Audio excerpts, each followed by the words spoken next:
Okay guys, I'm going to be showing you how to install a leveling kit on a 2025 Ram Rebel 1500.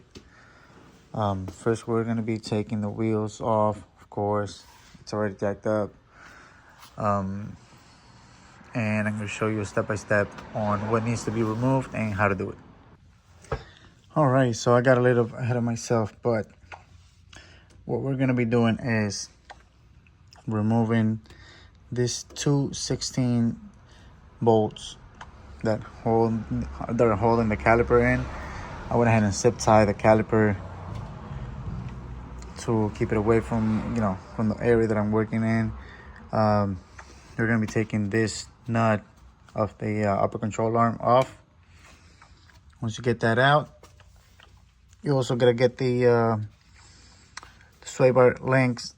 Here I went ahead and took the one on the bottom. It's easier for me. So you got one, 2,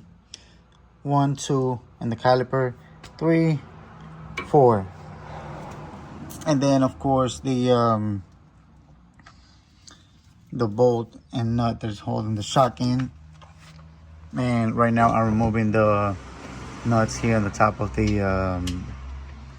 shock. And yeah, once you do that, you're gonna be able to get the shock out of the way and put your leveling kit on. And then it's pretty much just straightforward. Just put everything back. You might need a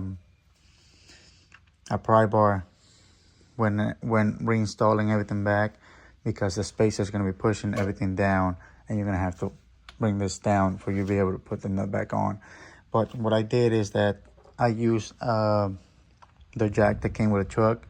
That way I can lift this from the bottom, of course, and give me enough to be able to put this one back in there and secure with the nut.